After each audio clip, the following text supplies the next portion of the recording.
Hello, and welcome to the Science Fiction and Fantasy Marketing Podcast, the show where we help you establish your author brand, increase the size of your audience, and sell more books. I'm Lindsay Baroker, and I'm here with my two co-hosts. I'm Jeff Poole. And I'm Joe Lalo. And we've got a return guest for you here this evening or morning, whenever you're listening, Jeffery H. Haskell. He was on about a year ago talking about his superhero series, Full Metal Superhero. I think he had a couple books out in it then, and he's now written several more, started a new series, and also written a nonfiction book called Writing for Life, Living the Impossible Dream. So we're going to ask him what he's been up to, how the superhero genre is treating him, and a little bit about kind of like mindset and some of the things he covers in his new book. Welcome, Jeffrey. What have you been up to this last year that I didn't already blab about? Well, thank you guys so much for having me on the show again. It's one of my favorite podcasts to watch, so it's a real pleasure to be on here and talk to you all again and see you and stuff. A lot of stuff I've been up to. I've been really focusing hard on work and getting through my series. I'm up to book 6 on the Full Metal Superhero series, and I'm working on book 7. So if you like a long series and you like science fiction and superheroes, it's definitely the one to go. And then I started a new series that just came out in the end of November called The Wraith Superhero by Night. And January 27th, I'll be releasing book 2 in that series.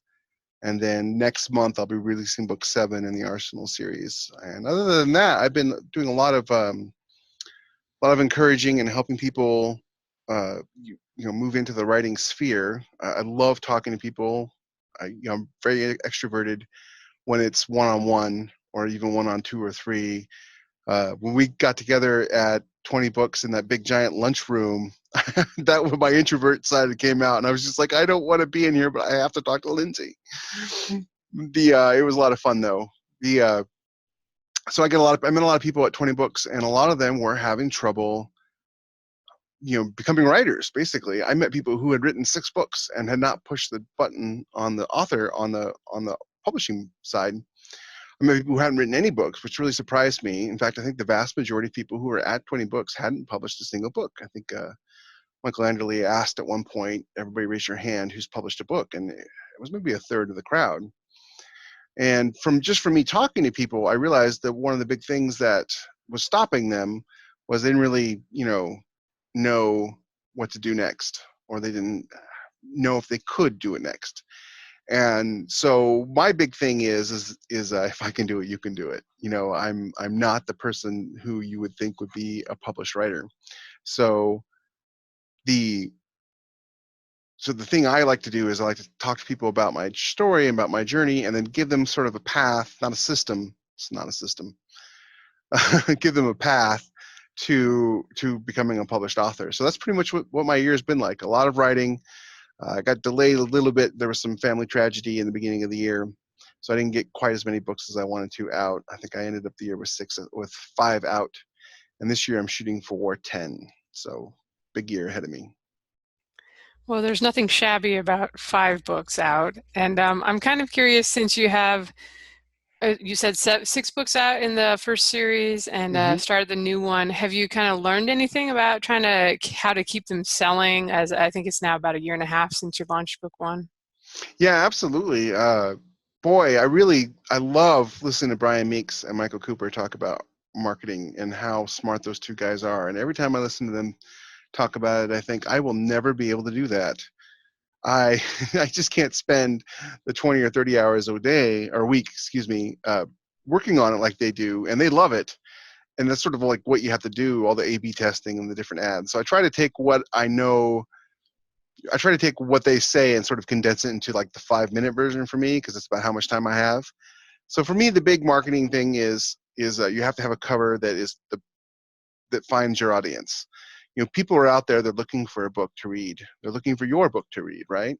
And so I really feel like I nailed cover and title, so that people looking for a superhero book can find me. So my books usually stay below 50,000 this whole year, with the exception of I was in Prime Reads for 3 months with the first book, Arsenal, and it was down in like the 9,000 range, which is great for a book that's a year and a half old, almost 2 years at this point. It's tough though, that the specific marketing thing is, because I got banned from Facebook for about 6 months. Every time I made an ad linking to Arsenal, they would say that I was linking to adult material. I just want to point out that I write YA, clean YA superhero fiction, and they would keep banning me for linking to adult material. And no matter how many times I appealed, they would not let me out. So finally, I just gave up and just decided to focus on releasing new books. And of course, the old adage, nothing sells your last book like your next book, is absolutely true, especially once you start getting readers, more than the 5 people who read my book originally. But then recently, in September, just before I went to, or just after, sorry, not just September, November, just after I got back from 20 books, I tried contacting Facebook one more time because I got put in prime reads and I really wanted to push the book. And I got to talk to like a real person, and they cleared me, and so I was able to run some really great Facebook ads. Not a whole lot of money, $5 a day, every other week, just to give the book a push. You can't really spend a lot of money on marketing unless you're making a lot of money. And I think Michael Cooper talked about how unless you're going to spend $1,500 a month on marketing, you're not really going to ever really make a lot. So I kind of go for, instead of volume of readers, I try to go for the people who I know are going to love the book. And if you're looking for a superhero fiction book and you pick up either Arsenal or Wraith, you have found the right book. And you found the right book just by reading the blurb or looking at the cover.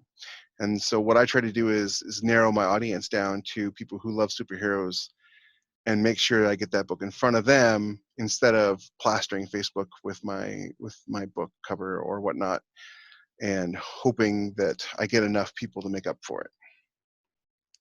Yeah, we had Brian on back in August or September, and I actually asked him, like, is there any amount of money you could spend on Amazon ads in order to like keep you in the top couple hundred in the overall store? And he was like, that'd probably be tough with just Amazon ads, no matter how much you throw at it.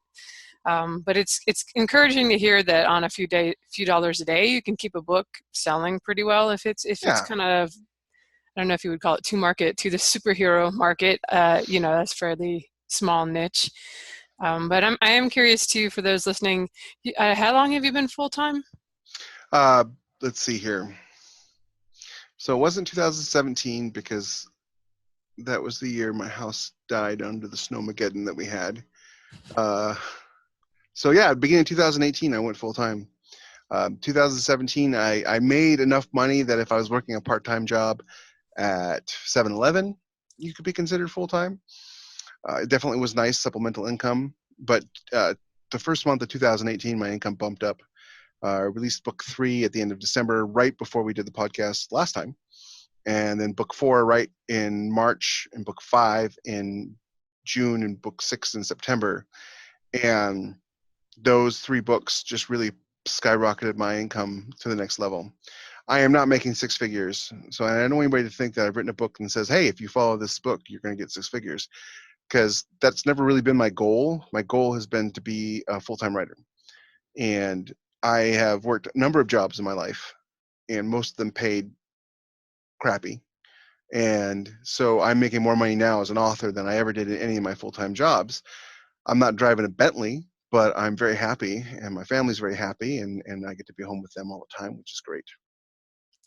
Oh, that's awesome. And you still don't have a huge pile of books out there. You probably feel that you do, but like 6 figures, I think No, is more achievable once your backlist gets pretty huge and you kind of just alternate which book one and which series you're going to promote that month. Um, absolutely. And I don't really feel like I have a lot of books, because I look at like you, and I look at Chris, and I look at Chris Fox, and I look at Michael Cooper, and I look at all these other people, and there's so many books, and they release so many books every year, and I'm just like, I would write faster if I could. I am at the physical limits of what I can do. So 5,000 words a day, day in and day out, is about where I'm at. And so I try really hard to write 6 days a week, and in first thing in the morning, get up, put the words down while they're still, good, and, focusing on series. And, I don't write to market per se, but it's a market that I love. So if you are like me and you love superheroes and whatnot, then you're going to love my books. So in that sense, I am writing to market, but I didn't like specifically sit out and go, okay, I got to hit these tropes, which is a word I hate. And then I've, got to, put these things in the book. No, I just write superhero books that are that are fun to read and exciting and are about people of good moral character. Well, that is the way to write to market, is to find the market that you're writing to and write to that market. I shouldn't say that is the way to get the highest quality book to that market, because when you're writing to a market you're unfamiliar with, sometimes you have to. It's a learning curve. So, but okay, so you have a couple of superhero series. You were saying like you've got book 7 coming out of one, you've got another one with a couple books in it. Are they related to one another? Absolutely. While the characters have never met yet, they are in the same universe. My fans call it the Full Metal Verse, which I think is kind of cool because I have a verse. Oh, yeah. I didn't set out to do that, but it's what happened. Last year is really funny. I had a lot of changes in my game plan last year. Last year, when I was on the show, I talked to you guys about how I wanted to go into military science fiction. But then there's a certain author who sort of flooded military science fiction with books, certain couple of authors. And I know authors who are 10 times the author I am, and they can't get any traction in military sci-fi because of the volume of books that are in it. So I decided that I was going to own my superhero status, and I was going to become the king of the superheroes authors. King of the superhero authors. I'm a writer. And that's sort of what my goal is. I've been working to the last 6 months is getting there. K-Lytics came out with a report, which is really cool. I would say last month, it was a superhero report. And while not every series and author he had on there was actually superheroes, he put me at the number 8 superhero author on Amazon, which is really, really cool. So I don't have far to go. I just got to unseat Justin Sloan, who's actually a friend of mine, so I'm going to feel bad when I unseat him. But he's a cool kid. And I'll be number 1. That's the goal. King of the superhero authors this year. Cool. How do you differentiate the series, and like why are they differentiated? That's a great question, because a lot of times when you do superheroes, it's like a superhero story, right? I mean, the superheroes. How is one superhero different from another superhero besides the obvious stuff like powers and costume? And especially in a written media, where the costume isn't really that big of a deal. I mean, it is a big deal. You have to have a costume, and I love describing the costumes. But once you've described them, you kind of move on. You don't really harp on it every time you see them like you would in a comic. So my inspiration came from the idea that Marvel, when they make a movie, they don't make a superhero movie. In Ant-Man's case, they made a heist movie. In Winter Soldier's case, they made a spy movie. And we all feel different things when we watch these different movies. I cried watching the last Avengers movie. Oh my gosh, Spider-Man. So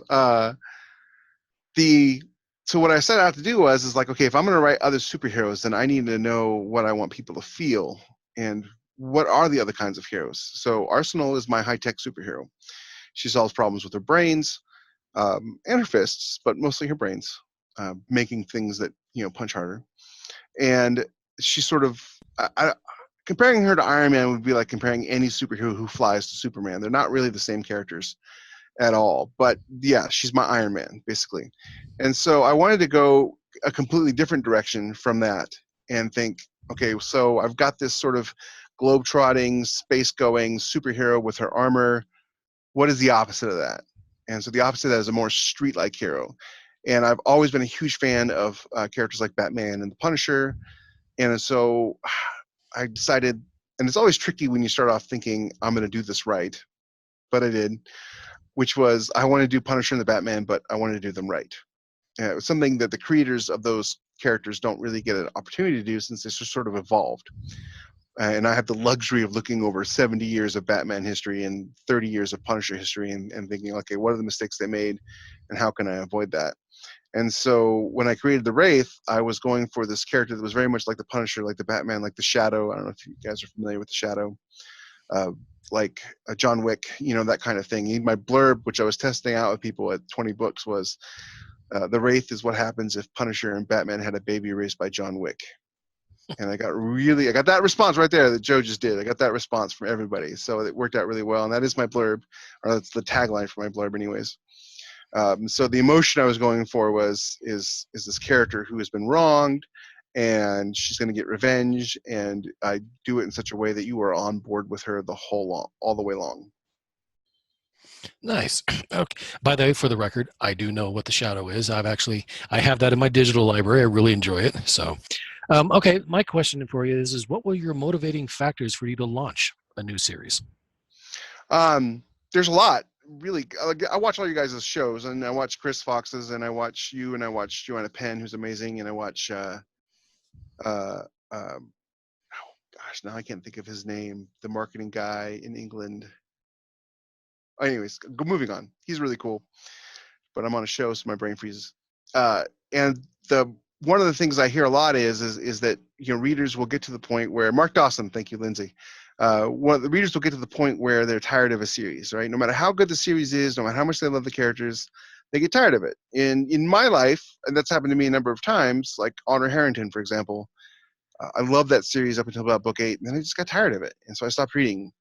And I'm coming up on book 7 with Arsenal, and I was worried I was going to start losing readers, and I was looking at the sales, and I hadn't released book 6 yet, and the sales were reflecting that I was losing readers. Not a lot, mind you, but it was a downward trend as opposed to the upward trend that I like. And so I thought I need to write a new series that not only can grab my readers from Full Metal Superhero, but also maybe grab some new readers who aren't interested in the high-tech superhero, who maybe would like a more street-level superhero. So that's where I came up with the idea for the Wraith is to have somebody who is more down to earth. I also write it in a different style. Arsenal is first person present. The Wraith is a mix of first person past tense and third person POV when I switch to different characters. And there's a number of people who've told me that they really want to read Arsenal, but they can't stand first person present tense. And so I decided to switch things up a little bit. And then I've got a third superhero series I'm working on that I'm not really ready to announce just yet, mostly because I haven't finished coming up with the idea. And that's going to be solid third person all the way through. So there'll be something for everybody who wants to read. And then maybe when they read one of my books, they'll be like, oh, hey, you know what? I can do this. I'm going to read I'm going to read these other books now. Okay, so you created the new series. Are you not giving up, but are you pretty much stopping the old series and just going to focus on the new series, or are you keeping both going? Oh, don't even say that. My people will kill me. I mean, they'll like march up to my house. They know where I live. I have so many people. I did the math, and it was actually really quite impressive. And I say impressive because impressive to me, you all have the same math. But I sold enough books last year that every minute of every day, somebody was reading one of my books. Somebody somewhere was reading one of my books. And you probably all have that too, because you don't actually have to sell a lot of books to hit that number. But just that idea kind of blew me away. So Arsenal is really popular. And I mentioned that I did the math before I released the latest book, that my numbers were going down. And so I'd already started the Wraith, and then I released book 6. And to my surprise, there were people who basically didn't buy book 5. And when book 6 came out, they bought both book 5 and book 6. But people who had read all the first 4 books. So then the numbers started going up again, and my heart, stopped wanting to explode because I wasn't freaking out anymore. And then it's like, well, I'll run 2 series concurrently. There's a couple of authors I really, really like, and they got in some trouble last year, and hoping they get it resolved soon. But they did this cool thing where they released a book every month or every other month, every 4 to 6 weeks. But it was a different series each time, and they'd have 3 or 4 series running at any given time. And boy, both these guys are really good authors. And so their books are always very engrossing, and they always end in cliffhangers, and they just keep you wanting more. And the great thing about it is if you didn't like one of their series, no big deal, because the next one's going to be out in a couple of weeks. So that's my plan is to alternate series throughout the month. So this month I'm releasing the sequel to The Wraith, which is called The Wraith Welcome Home. Wraith: Welcome Home. And then the next Arsenal book is called Ancient Arsenal, and that's coming out in February. And then in March, I'll release the series I'm not ready to announce yet. And then in April, I'll release book 3 of The Wraith. And then in March, book 8 of Arsenal, so on and so forth. My plan is to do that all the way to September. And then I'm going to take September, October, and November, and I'm going to write one big book, which it's going to be basically like a giant-sized annual. If you guys ever collected comics when you were kids, they'd have those giant-sized annuals. They stopped doing it after the 80s, but so that's my goal, is to have like this sort of giant-sized annual with every character I've created, with every villain, all working together or against each other, in sort of like a big crossover event, kind of like my Avengers, if to borrow a movie term. You definitely have some ambitious plans for the year. I do, right? They are ambitious, but my wife says I can do it, and if Rebecca says I can do it, then I can do it. Well, you mentioned that about 50,000 words is typical for one of your books, I think. Is that typical for the superhero genre in general? I don't think so. I think everybody else writes longer than I do. Um, I was talking to Jackson Dean Chase, who's another awesome author I met at 20 Books, and he writes urban fantasy, which a lot of times gets conflated with superheroes. It's not. And I was complaining to him about how like some people seem to not like how short my books are, and he's like, well, my books are only 55,000, and I looked at his books, and he doesn't get any negative reviews about it. And ultimately, I think what it is just that my pacing is really spot on. I don't do a lot of navel gazing with my characters, and maybe that's a weakness and maybe that's a strength. I don't know. But the rest of the superhero genre seems to be sort of more in line with urban fantasy with the 70 to 80,000 words.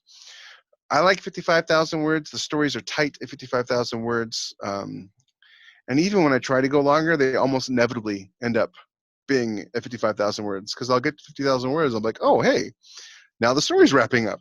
Okay. And so, and I get a lot of compliments on my pacing, and I get a lot of compliments on the fact that people don't have to like spend 6 days reading them. They really just want a fun, quick read that they really like the characters and they enjoy. And so, yeah, that seems to do the trick. I'd write longer if I could keep the pacing the same and if I have time.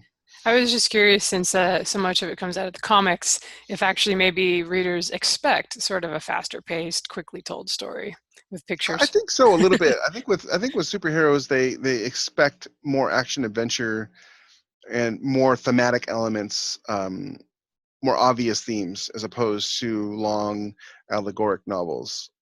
I do a lot of sacrifice and friendship and courage and bravery and things like that, things you might see in a Marvel movie, in my books, and I don't really get too allegoric or metaphoric with the themes or what the characters are thinking or doing. It makes it ideal for kids too, even though they're not kid books. They're not middle grade books or YA books, really. I mean, though they're in the YA category just because it's kind of the only category you can go to and get actual superhero books anymore. But it makes it ideal for everybody. The Arsenal books, definitely I recommend for anybody, any age. All my kids read them, and they love them. The Wraith books are a little bit more violent. Obviously, it's a revenge story, but none of my books have swearing in them or sex or any kind of, fade to blacks or anything like that. Though the Wraith deals with more serious themes, I think, than the Full Metal Superhero does. Now, I usually ask for those who are thinking of maybe going into the superhero genre as of January 2019. Is it pretty competitive? Do you think there's still a lot of space? I noticed there's not a lot of superhero-looking books in the top 20. At least I think I looked at the adult categories. The yes and no on competitive. Part of the reason, to answer Jeff's question a little bit better, part of the reason I also decided to write a second series is I feel like I'm reaching the limit of the number of readers I can reach. I do get new readers every month. I'm still selling Arsenal books, pretty good. I probably get 25 or 30,000 page reads a month on Arsenal, and I sell 100, 150 copies a month. So I'm getting new readers monthly, and I've got a really good read through. 90% of my readers who read book 2 go on to read the whole series, which is terrific. But when you look at other people's books that are selling, and they're in the they're getting that kind of readers and those kind of sales on a daily basis. So to say that superheroes is competitive, yes and no. The people who are reading it really are looking for a superhero novel, and they get disappointed when it's not. So if you've got a superhero novel and you're interested in writing superheroes and you love superheroes, hop on in. But I've seen a lot of negative reviews on books that say superhero in the title that are not superhero books. They're loosely veiled lit RPG harem books with costumes. And superhero readers really hate that. And I imagine a lot of readers do. The harem and reverse harem thing isn't something anybody saw coming, and it's kind of everywhere. Yeah, well, it's again, it's the whole writing to market thing. Sometimes I said earlier that the best thing to do is to find the market that you write to. Sometimes people want to find a market that they don't write to, and rather than catering to it, they'll just label it, which is not a great way to go. And it tends to show in the reviews. This is actually probably going to be a pretty quick question. You were talking a little bit about your rankings earlier. It sounds like you keep an eye on your rankings. Do you find that you're mostly competing with other indie authors, or are there traditional publishers who are making a splash in the superhero genre?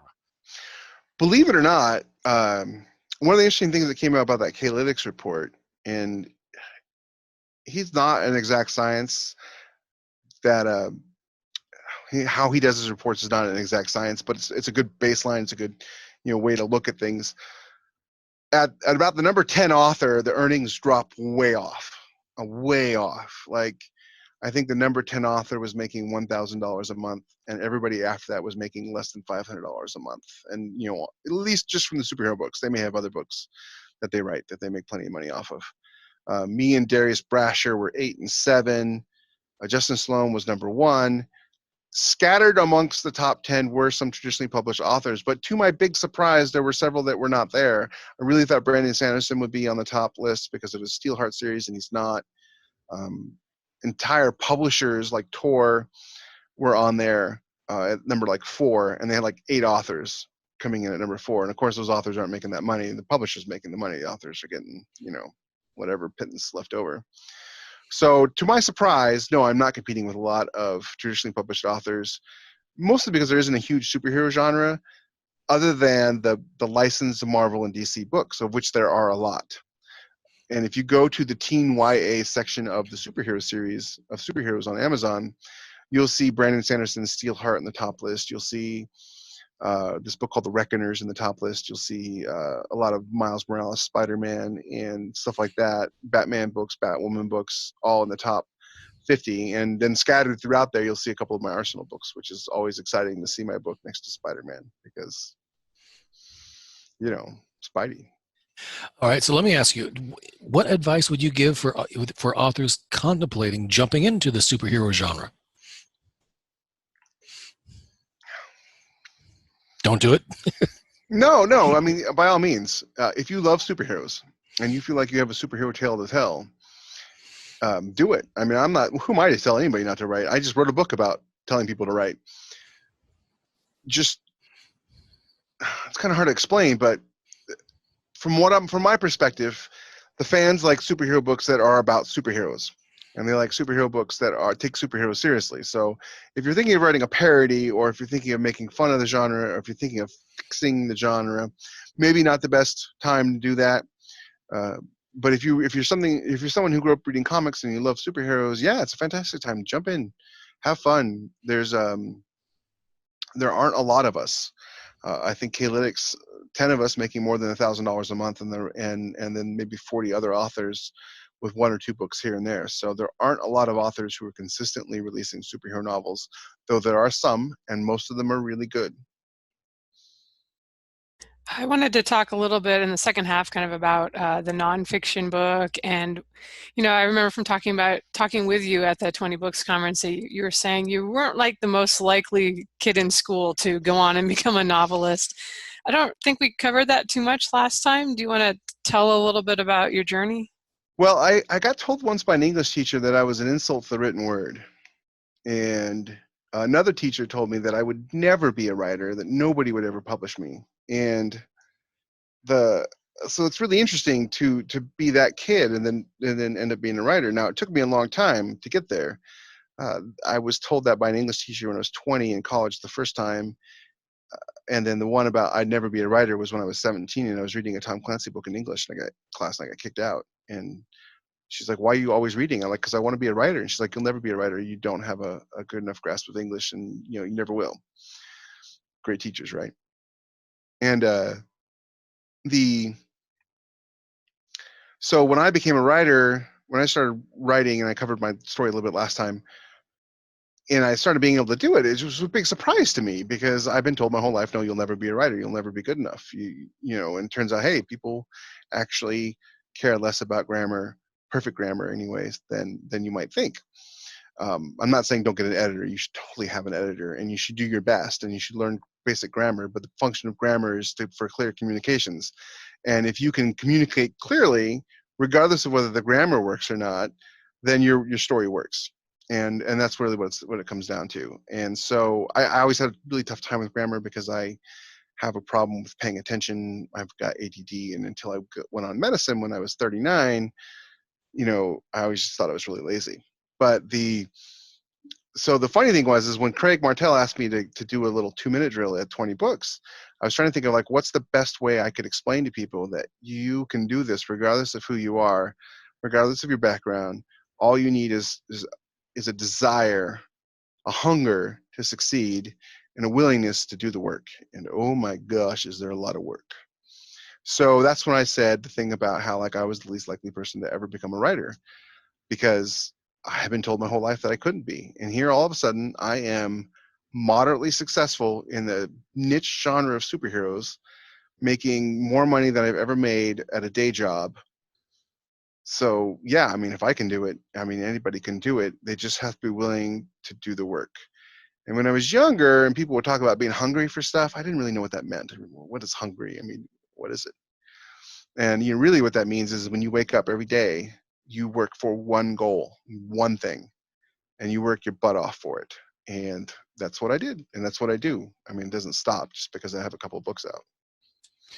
All right, well, good for you. All right, so continuing on the same sort of topic, there are a lot of people out there who firmly believe that you either have it or you don't in certain areas. There are people specifically who say you can't teach comedy.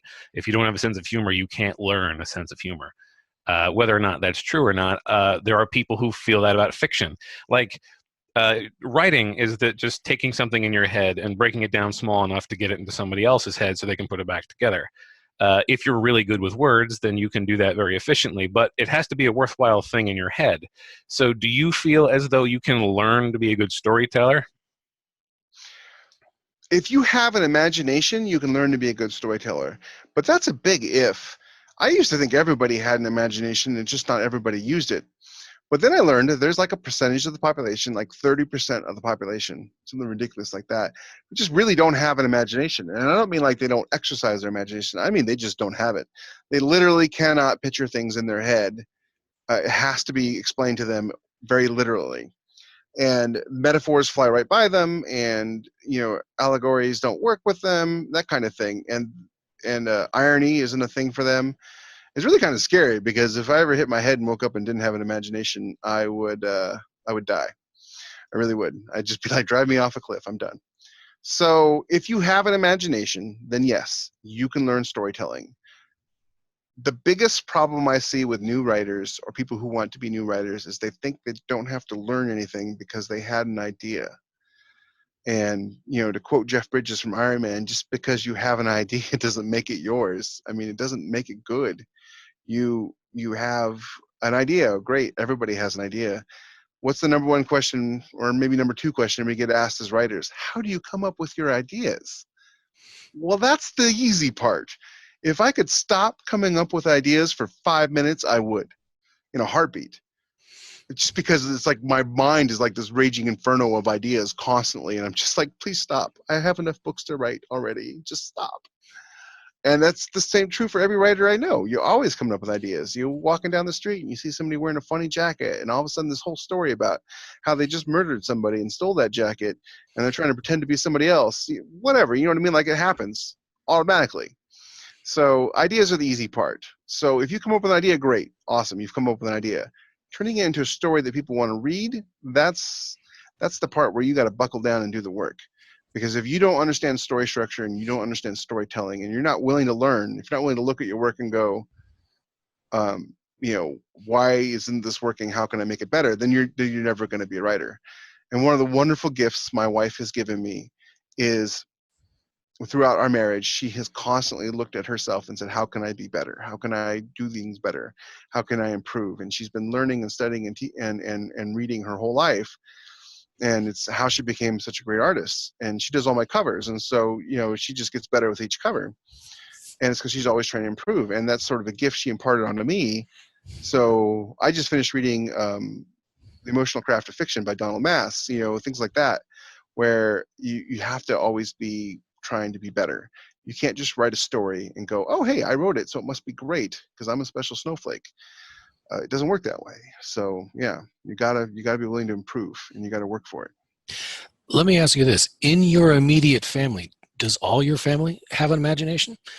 Or do you sometimes ask yourself, good God, am I adopted? I'm not the best person to ask that question, really. Yes, they have an imagination. I don't speak with them a lot. Yeah, because I mean, if someone had asked me that question, like, "Yeah, I love my family to death," but if it wasn't for the DNA test I did a while back when I was working on family genealogy, I would have to say, "Who are you people?" What's But funny is my brother said that once while we were at Christmas, because I'm a little heavier set. You may have noticed, and so was my sister at the time. And my brother's always been thin, and he's like, I'm adopted because I'm thin and they're fat. never And trust a skinny person. you never trust a skinny person. If you're not willing to eat a whole pizza with me at 2:00 in the morning, there's something wrong with you. But okay, so let me ask you, what are some common mistakes you've seen other authors make that you think could have easily been avoided? Editing, head hopping, grammar. Well, to my surprise, one of the things I learned, I'm never going to say grammar is a mistake. If your novel reads clearly, I don't care what the grammar is. If I understood what you said, I don't care what the grammar is. And most people don't. You just have the grammar police who think it's really, really important that you don't end the sentence with a preposition. And I don't even know what that means sometimes. Yeah, but what about, I mean, I've read books, just not to contradict you here, but I've read books where you start reading and you can tell that there's just like the grammar's off. They're like the wrong tense of the verbs. A lot of these sentences look like they're spliced together, and you're like, and that's right even in the blurb. You're like, okay, well. No. I agree with you there. I mean, clearly there is a basic level of skill required to be an author. I'm not saying you can go in there and misspell every word and have horrible grammar. That's not what I'm saying at all, and I apologize if it came off that way. What I mean is there's the English 201, 301, 401 crowd of grammar, and there's grammar that is good enough that everybody can understand what you're saying. And if your grammar is sufficient that everybody understands what you're saying and you're not changing tense, because that's not necessarily a grammar problem so much as a storytelling problem. If you stick with the correct POV and the right tense throughout your whole story and you know what those things mean, then yeah, you probably can do a great job. One of the things that we don't talk a lot about in the indie community is craft. And it's a real shame because craft is 50% of our work. And I've tried discussions on craft before. Not that I'm the expert on craft, mind you, I'm always learning, but people don't really like to talk about it. And one of the things that surprised me at the conference, one of the reasons I wrote the book was I was talking with some other authors, and I mentioned when you said head hopping, there is a way to do it that is really good, and it's called pass the baton. And when you do that, the head hopping makes total sense and it works perfectly, and you could make a really exciting scene. Elliot Kay is a master at it, and he wrote Poor Man's Fight, which is a fantastic book, one of the best sci-fi books I've ever read. And he did it really well. And someone said to me, like, that has a name? Yes, of course it has a name. We did not invent writing. Indie authors did not invent writing. We're fantastic at business. We're okay at craft. Trad Pub authors are fantastic at craft and suck at business. It's just unfortunately part of the lie that they've been fed, that they don't have to, all they have to do is write. So yeah, I'm not the first person who looks at grammar when I read a book or spelling. What I'm interested in is how's the story feel? Like when you're reading it, does the story resolve and move at certain points like it's supposed to? Are the characters two-dimensional or are they three-dimensional? Are they props or are they people? Do they have motivations? Those are the sort of things that drag me into a story. All stories begin with character. I like to say that people come for the story, but they stay for the characters. And that's the truth. I mean, a good story is a good story is a good story, but a great character will see you through bad books onto good ones. So yeah, that's sort of the mistake I see a lot is people, when they write characters, they don't have motivations for those characters. Those characters are just sort of props fulfilling a story role. If you ever watched a movie or TV show where a character suddenly does something and you're like, that didn't feel right, that's because that character has done something that the plot demanded they do, but that the character wouldn't actually do. And it's really frustrating when I read that in the book, and usually that's where I put the book down, because I'm never going to remember the plot of the book. I'm just going to remember the characters. Did that answer your question? Kind of got lost there on my rant. No, it did. Thanks. Okay. Yeah, that can be one of the problems, especially in sci-fi, can be really bad about that, where you come up with this killer idea and you create a plot, and then you put characters in that are going to do the plot instead of creating the characters first and then making a plot that makes sense for their goals and motivations. And I have to say that those traditionally published authors that listen to our podcast probably better at business. So Yes, not to insult any Kevin listeners, J. Anderson hopefully. is amazing at business. I love listening to that guy talk because I get a lot of really cool ideas about how I run my stuff when he's on your podcast. He's really great. All right. Well, you mentioned earlier on that you ran into a lot of people that had like maybe 6 books and hadn't actually started publishing and getting serious yet.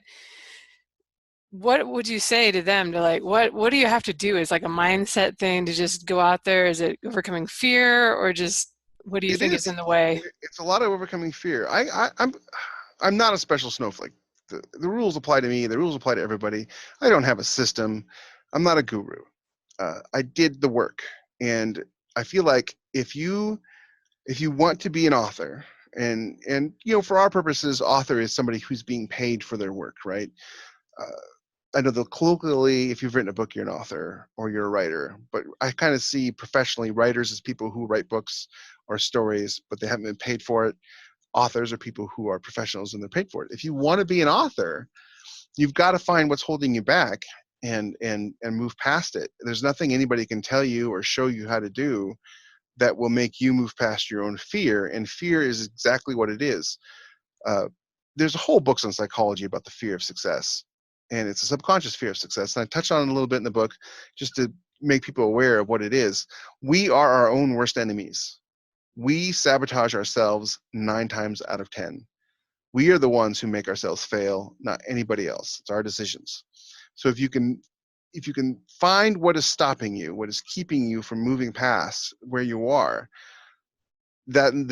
and recognize that there is a thing that is stopping you, figure out how to move past it and move on, then you can get to it.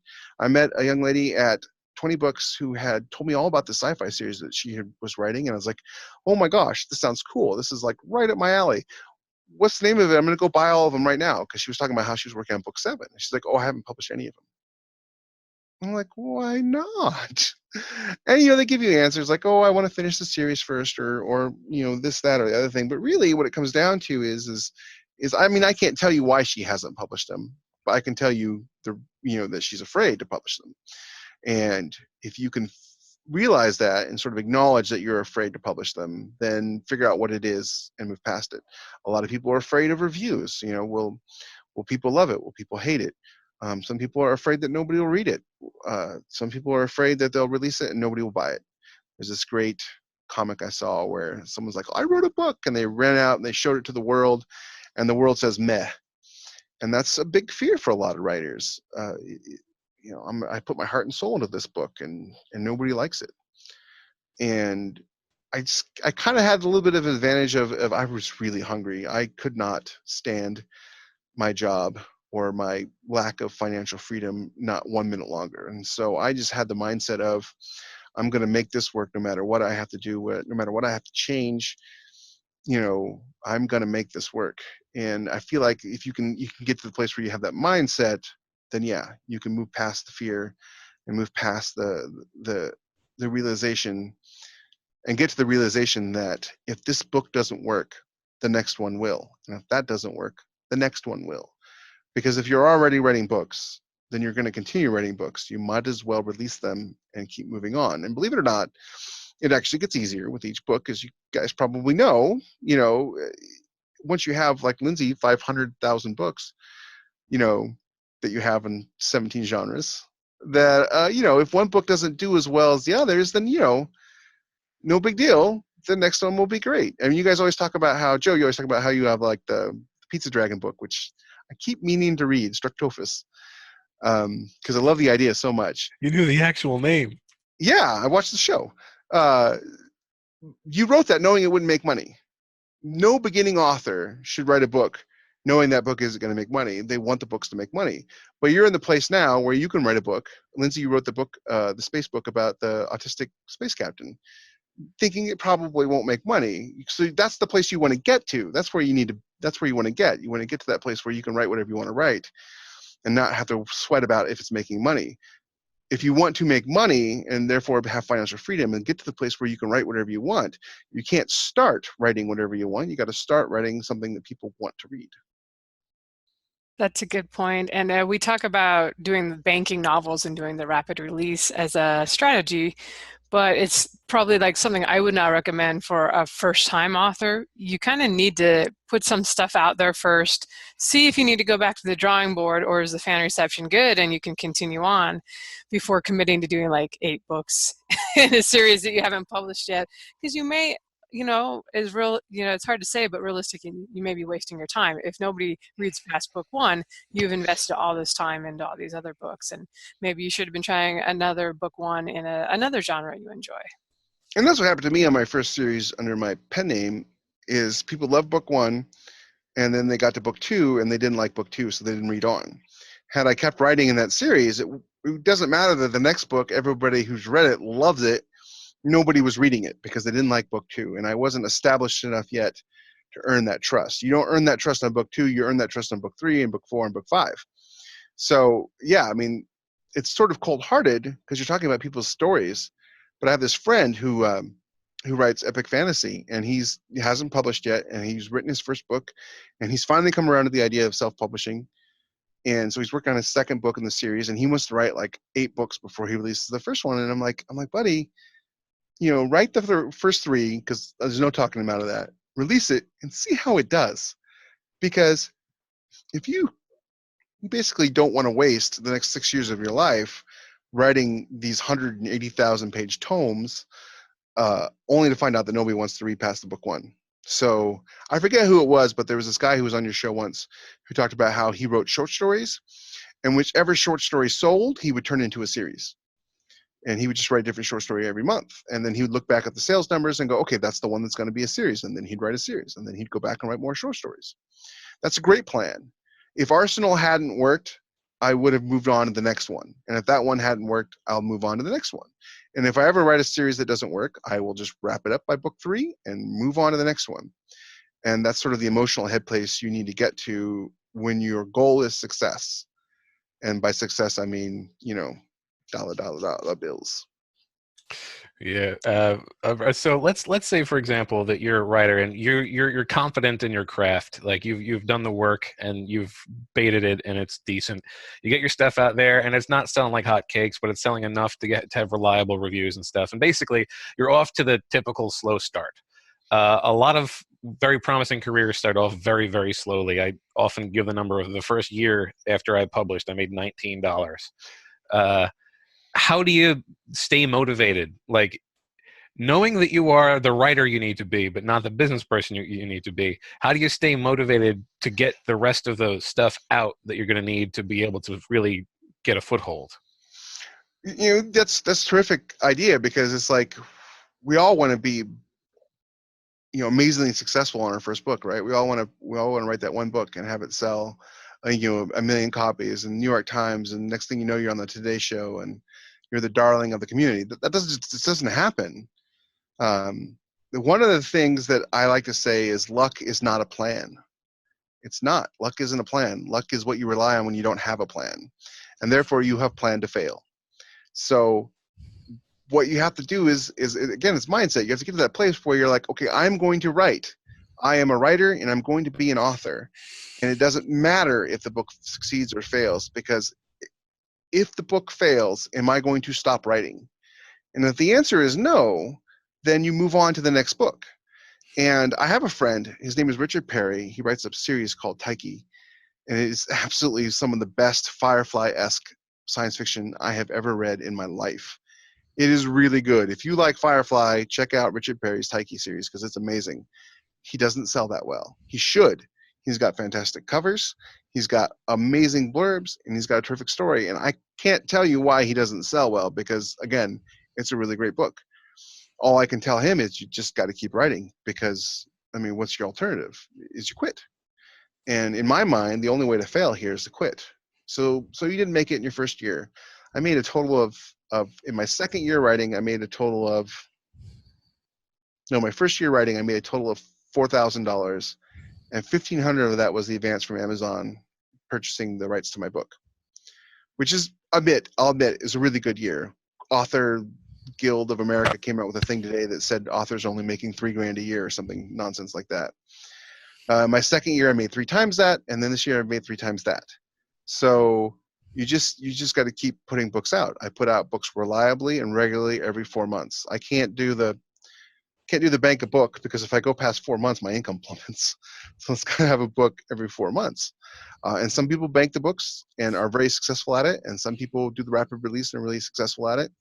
I kind of feel like releasing a book regularly that your fans know will be coming out, and having the books be hooked at the end with the next story, is a tried and true way of doing it, regardless of what trends come and go. Alrighty.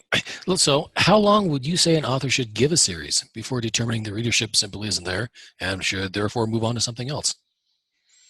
You should know within 3 months, really, if a series is going to sell or not. And 3 months should be 2 or 3 books, because even though I can't bank a book ahead of time, you can write the first book, and before you release it, be halfway through the second book, and so if by the time you release the third book and 3 or 4 months have gone by and you're not selling, it's time to move on. And I can't tell you what level of selling it should be. I can tell you that every time I'm on Facebook on the different author forums, I see hundreds of authors talking about, I sold 5 books last month. What am I doing wrong? So, I mean, if you're selling a book a day, that could be, for you, could be really success. And so every person has to kind of determine, and I highly recommend you do this, is you say, this is success, this is not. And that way you know where you are. Because when I first started publishing and I was watching my sales number, it was like, is this good? Is this bad? Am I a success? Because I didn't know in my own head what a success was. And it took me about a year to figure out what my definition of success was, which is a full-time income. Not 6 figures, not 7 figures, not Amanda Lee numbers, just a full-time income. And which is where I'm at. So now I'm moving on to the next bar, which is 6 figures. But so when you release a book, and if you decide, okay, if I sell 1 book a day, I'm happy. I will consider that a success. And you sell no books, then you just got to keep working until you are selling 1 book a day. And then if your next level of success is, okay, if I'm selling 10 books a day, that's success. And so you just have to keep working and reevaluating what you're doing. Sorry, this probably looks really weird with my finger right there. You reevaluate what you're doing to reach that level of success, because really the only person stopping you is you. And there's nobody else, not Amazon, not Google, not your neighbor down the street. Nobody's responsible for your success or failure but you. As soon as you say somebody else is responsible for my failure, then while it feels good, you are abdicating your responsibility, because if it's somebody else's fault that you failed, then you can't succeed. Because if your success can be denied by somebody else, then you can never succeed. So you have to be responsible for your own success and say, no matter what happens, this is my level of success. Once I hit this, this is my level of success.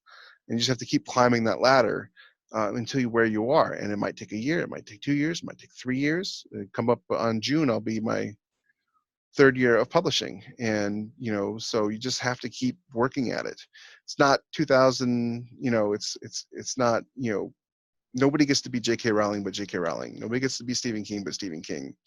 Very few people publish 1 book and that's their success. Though there are a lot of people who do that, so to speak, numbers wise. But that's not a plan. You can't release a book and hope that it sells. You got to release a book and then another and then another, and you got to keep on writing. Just like Dory, you got to keep swimming. It's interesting how people will have really different ideas of what success is.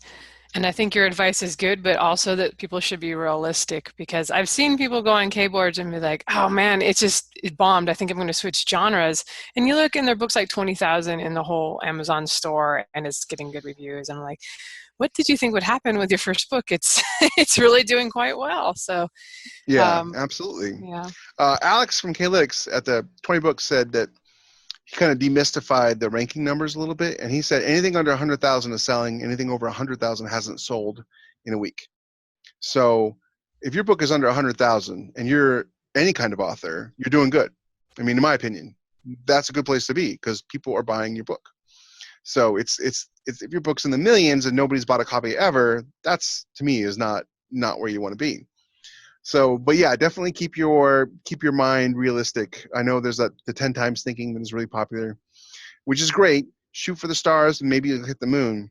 But also, have multiple levels of success. We're like, okay, 1 book a day is success. And if I'm selling 100 books a day, I'm going to be really happy. But, keep that bar achievable. Goals only work if they're achievable goals. I could set a goal to be an astronaut, but that wouldn't really help me because that's not an achievable goal by itself. I'd have to break it down into smaller goals like get in shape, get a degree, become, fabulously wealthy and reinstitute a space program, that kind of thing. So you got to have goals that are small and achievable that help you get to that level of success. And there's lots of great books on goals and success and affirmations and things like that. I don't pretend to have, to be any of that. I just touch on it so that people are kind of aware of what it is and give you the basic idea of what you need to do to be successful. I looked up your friend Richard there because those sounded like books I would enjoy. And see, You his would. problem is he's not in Kindle Unlimited. It's tough in that space opera. A lot of genres, it's super tough to, like, I always want to be wide, and most of my stuff is wide, but boy, it's hard to launch a new series and really have it take off without that advantage right now on Amazon. Yeah, I mean, it's tough to launch a new series, period, really. I mean, people talk about Kindle Unlimited like it's a magic bullet, but it really isn't. I mean, I see people launch with terrible covers and terrible blurbs, and they're like, there were 20 in the store. And I'm just like, what the heck? How is that even possible? And there's that luck thing, right? They got lucky. Good for them. I'm glad. I'm not poo-pooing anybody's success. I don't want to be the person who says like, oh, you're successful, you stole it from me, because that's just not true. We're all our own success. We're all our own failure. So there are bare minimum things that you can do to help improve your chances of success, but there isn't any one thing that guarantees it. Yeah, it's true. But on the subject of luck, while it is not a force that you can rely upon, it is a force, and sometimes you get lucky. And so, do you have any advice or recommendations for when the lottery ticket pays off and you get a really good month that you weren't expecting? Don't spend it. That's Don't spend it. advice. But nobody will listen to it because I wouldn't. Humans are wonderful at lying to ourselves. It goes back to the whole fear of failure thing. We're great at sabotaging ourselves. We're great at lying to ourselves. So we love to lie to ourselves and think that the income will continue just because we had a good month or a good week or a good year. Next year will be even better, or it'll be more of the same. And last year and the year before, we had all those authors who were complaining about losing income. They didn't lose income; the market shifted, and so you have to be prepared for the lean times as well as the excess times. Have a plan. Luck is not a plan. Have a plan on what to do if you make $10,000 in a month all of a sudden. So what market, okay, you've told us you're working with Facebook ads and whatnot before, but what marketing or advertising have you done or are you presently doing that you have found to be the most helpful so far?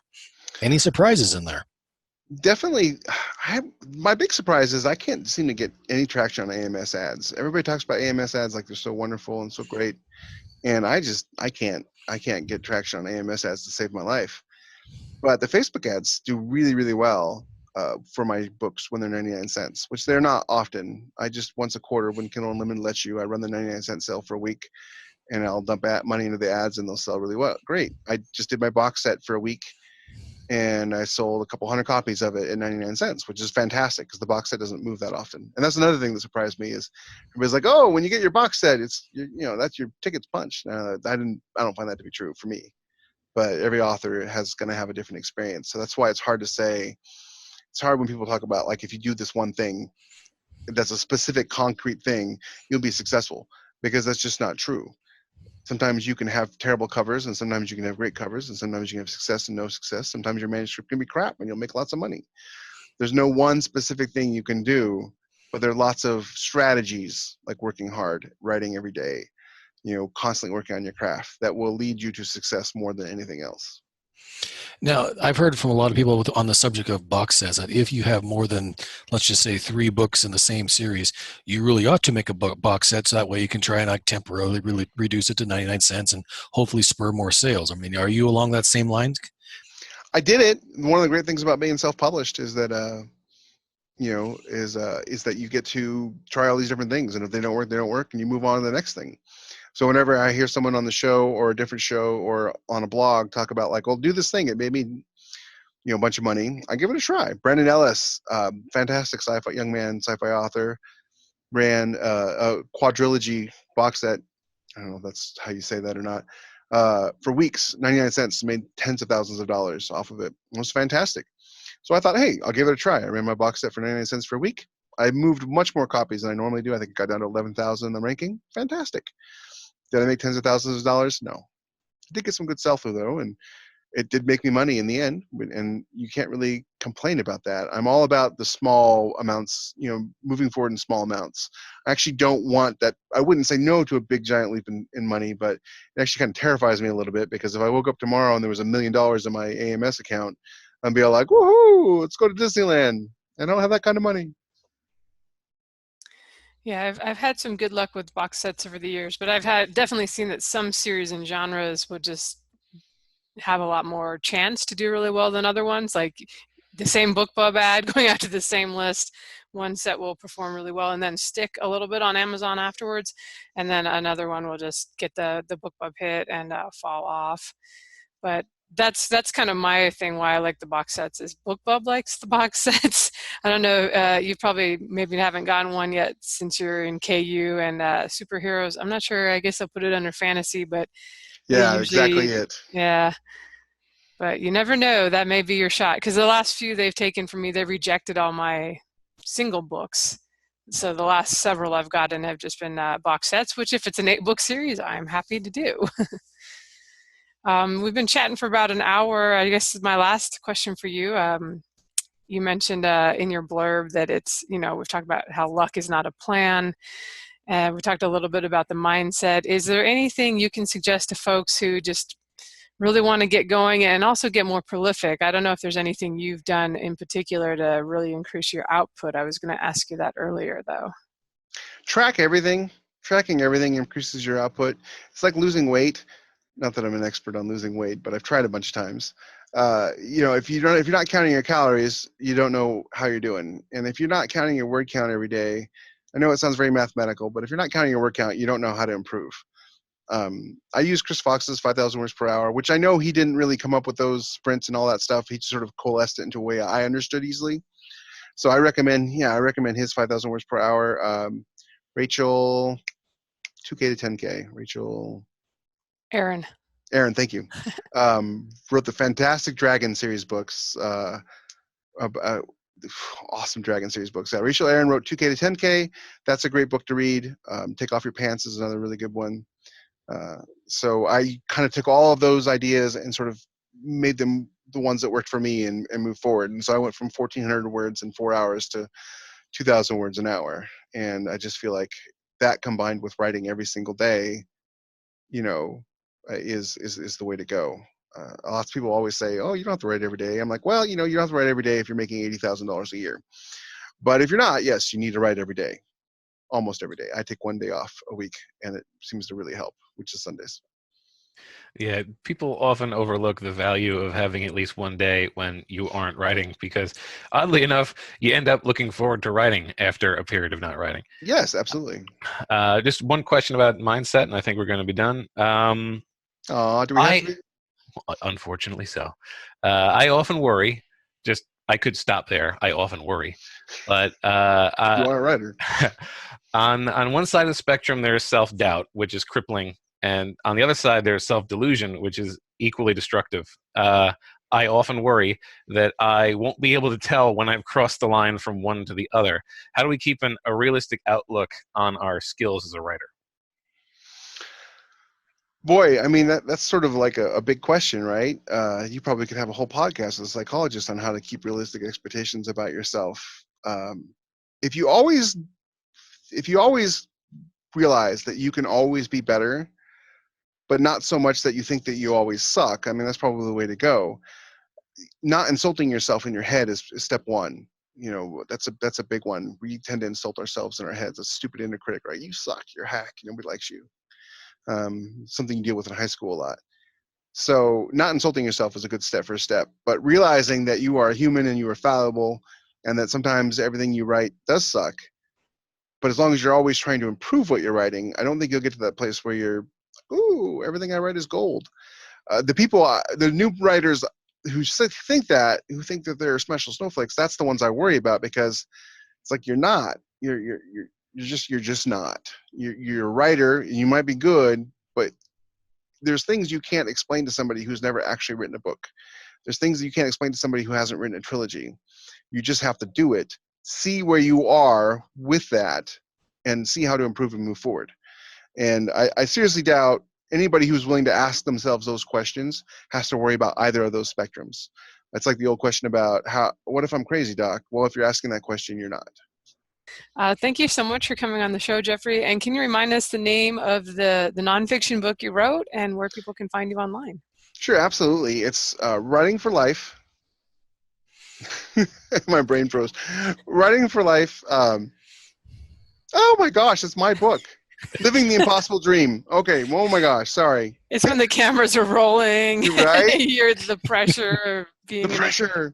Yeah, Writing for Life, Living the Impossible Dream, because that's what it is. It's an impossible dream. Being a writer isn't something that more than 1% of the population gets to do. And it's a privilege. It really is, to be an author and to entertain people. At least that's the way I see it. And you can find me on Amazon.com, Jeffery H. Haskell, or Facebook, Jeffery H. Haskell, or my website, Jeffery H. Haskell. Common theme. Well, I've also the nonfiction, though, is under your initials or something? Is that right? Yes, under J.H. Haskell. So if you do Amazon search, go to J.H. Haskell, and you'll find the Writing for Life. Chris Fox talked about having some trouble with his fiction and his nonfiction messing up his Osselbots, and I was just trying to avoid that. If the book makes money, great. If it doesn't make money, great. If it helps one person, it's a success. I just want to motivate people and help them get past those initial fears and sort of give them like a step-by-step of this is what you do next. And at the end of the book, spoiler alert, it says, what do I do now? And the end of the book, it says, write the next book. And, that's just what you got to keep doing. You just got to write the next book and keep moving forward, ever forward. All right, sounds good, and hopefully people will check it out. I will also put the links in the show notes. This is episode 215. We are getting up there, guys. Thanks for joining us, and thank you My for pleasure. listening, everyone. Thanks for hanging out with us again. Take care. So long, everybody.